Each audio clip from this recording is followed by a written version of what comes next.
আসসালামু আলাইকুম প্রাণপ্রিয় ভিউয়ার্স। আমলে ইউটিউব জাদু চ্যানেলের পক্ষ থেকে আমি আপনাদের মাঝে ফিরে আসলাম আবারও। আজকে একটি ভিডিও নিয়ে আসলাম, রিকোয়েস্টের একটি ভিডিও। আজকে যে রিকোয়েস্টের একটি ভিডিও নিয়ে আসলাম, এই ভিডিওটি আপনারা করতে গেলে সর্বপ্রথমেই সাবধান অবনত হয়ে কাজটি করতে হবে। আর আগে আমি বলে দিই, আমি ইউটিউবে ঘুষে কথা বলতে পারি না, বা কীভাবে তান্ত্রিক ভিডিও তৈরি করে দিতে হয় এরকম সচরাচর অভিজ্ঞ বা জ্ঞান আমার নাই। তো অনেক আগে থেকে ভিডিও আমি ছাড়ি, তো আমার ভুল ত্রুটি ক্ষমা চোখে দৃষ্টিতে দেখবেন। আর এই চ্যানেলে আপনার কোন ধরনের বিদ্যা নিতে চাচ্ছেন, কোন ধরনের বিদ্যা পেতে চাচ্ছেন, আপনারা আমাকে কমেন্ট করে জানিয়ে দিবেন। ইনশাল্লাহ আমি দেওয়ার চেষ্টা করব। আর যে কোনো বিশেষ সমস্যার সমাধান বোঝার জন্য, অন্ততপক্ষে বোঝার জন্য আমার সাথে স্ক্রিনে নাম্বার দেওয়া আছে, এই নাম্বারে আপনারা যোগাযোগ করতে পারেন। ইনশাল্লাহ আমি চেষ্টা করব আপনাদেরকে সহযোগিতা করার জন্য, সেটা বুঝিয়ে দেওয়ার জন্য, যদি আমার পক্ষ থেকে সেটা জানা থাকে বা আমি অবগত থাকি। তো বন্ধুগণ, আজকে যে বিদ্যাটি নিয়ে এসেছি, অনেক শত্রুর জ্বালায় ঘর বাড়ি ছেড়ে নিজেই পলায়ন করে থাকতে হয়, দূরে থাকতে হয়। শত্রুদের কারণে থাকতে পারতেছি না, কোনো রকমে কোনোভাবে নিজের বাড়ি ঘরে থাকা অসম্ভব হয়ে পড়তেছে।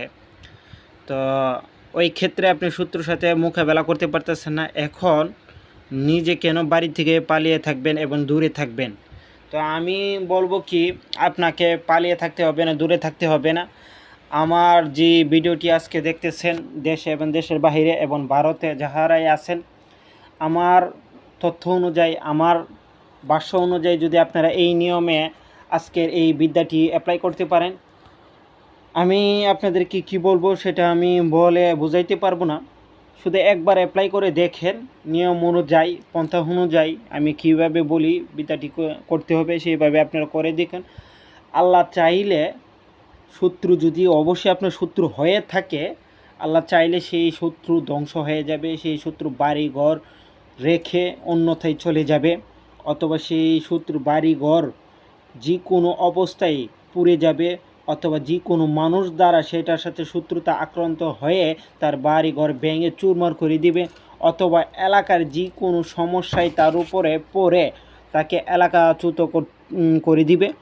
যে কোনো, অর্থাৎ যে কোনোভাবে হোক সে ধ্বংস হয়ে যাবে, তার বাড়ি ঘর ব্যবসা বাণিজ্য ধ্বংস হয়ে যাবে, কোনোভাবে তার ব্যবসা বাণিজ্য বা বাড়ি ঘর থাকবে না।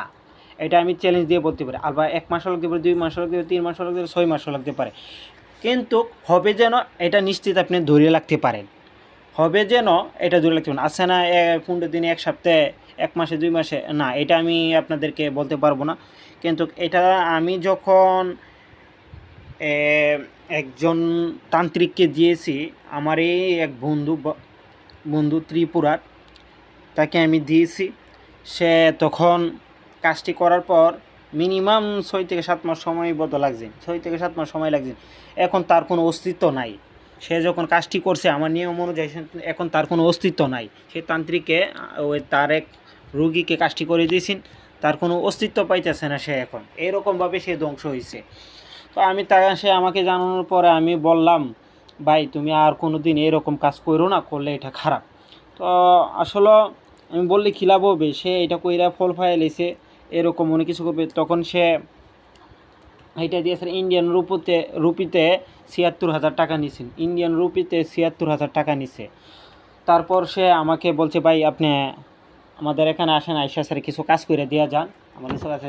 তারপরে আমি গিয়েছিলাম, গিয়ে স্যার 4টা কাজ করছিলাম, এর ভিতরে 3টা কাজ আমার সাকসেসফুল হয়েছে, আরেকটি কাজ আমার সাকসেসফুল হয় না। মানে হয়েছে, হওয়ার পরও 20-15 দিনের ভিতর সেই কাজটা আবার নষ্ট হয়ে গেছে। পরবর্তীতে সেটা আমি দেশে আসলাম, আসার পর আমাকে জানাইলো, ভাই কাজটা হইলো, হয়ে স্যার ওর নষ্ট হয়ে গেলো, বুঝতে পারলাম না। আমি পরে চেষ্টা করছি, আর এটা সমাধান হয় নাই। তো মোট আমার 3টা কাজই সাকসেসফুল হয়েছে।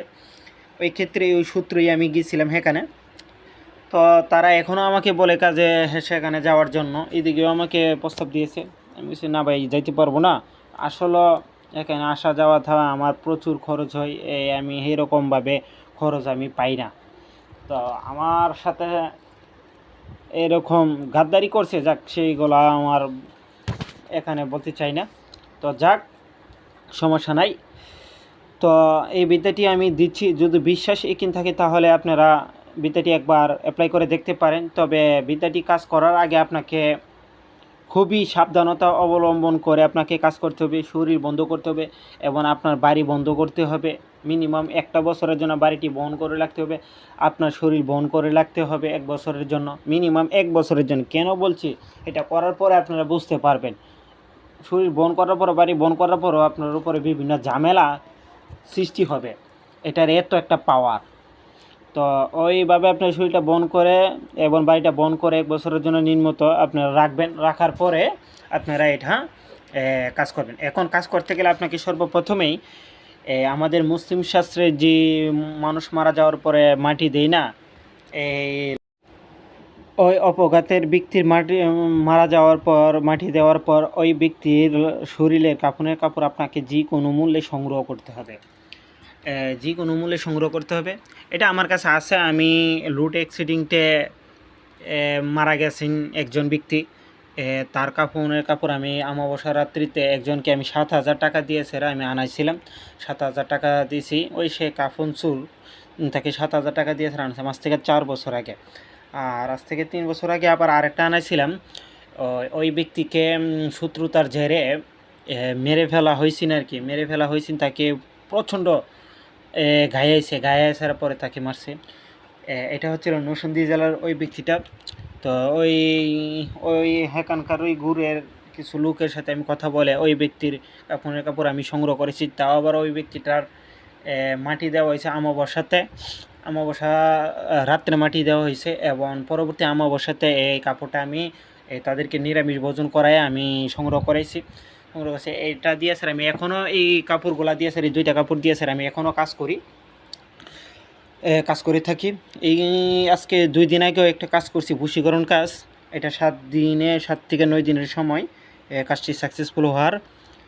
এই কাপড়ের কাপড় দিয়ে খুবই ভয়ঙ্কর ব্যাঙ দিয়ে, কাপড়ের কাপড় দিয়ে ব্যাঙ দিয়ে আমি বশীকরণ কাজটি করছিলাম। খুবই ভয়ঙ্কর কাজ, এটা বলে শেষ করতে পারবো না। কাপড়ের কাপড় উপরে তা তো মন্ত্র লেগে এরপর ব্যাঙের মুখের ভিতর দিয়ে সেরা আপনি এটা চিতায় নিয়ে পুঁতে দিতে হয়। খুবই ভয়ঙ্কর বশীকরণ কাজ করছি।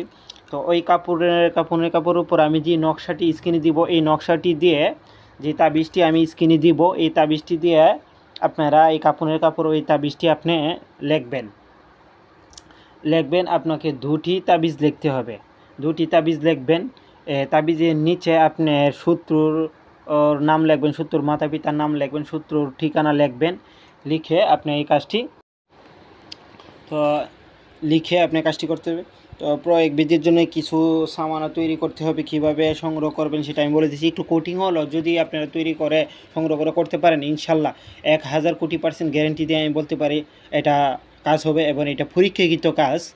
তো এটা তৈরি করতে গেলে কিছু যে দ্রব্যগুলো লাগবে, আপনাকে দেখবেন কোন দিন হিন্দু মানুষ মারা যায়, সনাতন ধর্মের হিন্দু মানুষ মারা যায়, যাওয়ার পর আপনি ওই শ্মশানে যাবেন। হিন্দু লাশটিকে যখন পুরার পরে এর ভিতরে কিছু শরীরের হাড় মাংস যেটি হোক তার হাড্ডি কিছু ছিটকে গিয়ে অন্য জায়গায় পড়ে। এই হাড্ডিগুলো আপনাকে সংগ্রহ করতে হবে। হাড্ডিগুলো সংগ্রহ করবেন এবং ওই স্থান থেকে কিছু কয়লা সংগ্রহ করবেন।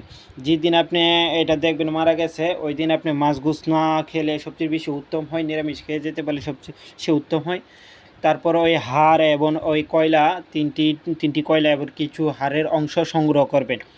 করার পর আপনি বাড়িতে চলে আসবেন। আসার পর এটা বাহিরে যে কোনো একটি স্থানে রাখবেন। রাখার পর তাজা এটা আনবেন। যখন আপনি এই হাড় এবং এই কয়লা যখন আনবেন, পূর্ব দিকে মুখ করে আপনাকে আনতে হবে। শ্মশান থেকে পূর্ব দিকে মুখ করে কিছু হাড় এবং কয়লা নিয়ে আসবেন। আনার পর বৃহস্পতিবার বৃহস্পতিবার রাত 1টায় থেকে রাত 3:30টার ভিতরে অথবা 4টার ভিতরে আপনাকে এই কাজটি সম্পাদন করতে হবে। আপনাকে ওই কাপড়ের কাপড়ের উপরে ওই নকশাটি আপনাকে অঙ্কন করতে হবে।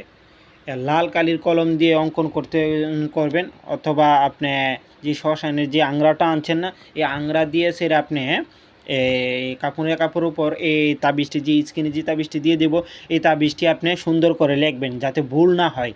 লেখার পর শত্রুর বাড়ির কিছু 1 চুল পরিমাণ অংশের মাটি এবং শত্রুর পরনের যে কোনো অংশের কিছু অংশ অথবা শত্রু ভাত খাইছে, ভাত পড়ছে, ওই ভাত অথবা চুল নখ যে কোনো অংশ আপনাকে দিয়ে দিতে হবে। দেওয়ার পর এই দুইটিকে আপনি তাবিজের নিচে শত্রু মাতা পিতার নাম, শত্রুর নাম লিখবেন। লেখার পর দুইটি তাবিজকে আপনি ফুটলা বানবেন, মানে সেরা বড় দেখে তাবিজ নেবেন। হ্যাঁ লিখবেন। লেখার পরে এই যে অংশগুলা বলছি, এই হাড়গুলা এই তাবিজের মধ্যে দিবেন, এবং এই কয়লার কিছু অংশ আপনি এই তাবিজের মধ্যে দিবেন, এবং শত্রুর বাড়ির যে অংশগুলা বলছি, টুকরাগুলা, যে দ্রব্যগুলা, এইটি আবার এই তাবিজের মধ্যে দিবেন। দেওয়ার পর আমি যে মন্ত্রটি বলে দেব, এই মন্ত্রটি আপনাকে পড়তে হবে। কতবার পড়তে হবে? 63 বার পড়বেন। 63 বার পরে 63টি ফু দিবেন। মন্ত্রটি আমি স্ক্রিনে দিয়ে দিব। মি চাং পি কুরজিয়ে আন হুটকারিয়া জানচোরিয়া অমুকের পুত্র অমুক, বাড়িঘর ধ্বংস হক, ব্যবসা বাণিজ্য ধ্বংস হক, লিং সাইপুর গাজিং পুং পু পুং। এই মন্ত্রটি আপনাকে 63 একবার পরে একটি ফু দিবেন, 63 বার পরে 63টি ফু দিবেন ওই দুটি তাবিজের মধ্যে। ফু দিয়ে পরে তারপরে এটিকে পেঁচায়া ভালো করে তাবিজ আকারে তৈরি করে বড় দিকে দুটি তাবিজের মধ্যে আনার পর ওই তাবিজের ভিতরে ভরে দিবেন। ভরে দিয়ে আপনাকে মাটি দিয়ে ভরাট করে ফেলবেন যে জায়গাটা দেখা যাব। তারপরে আপনি পরের দিন আপনি কি করবেন?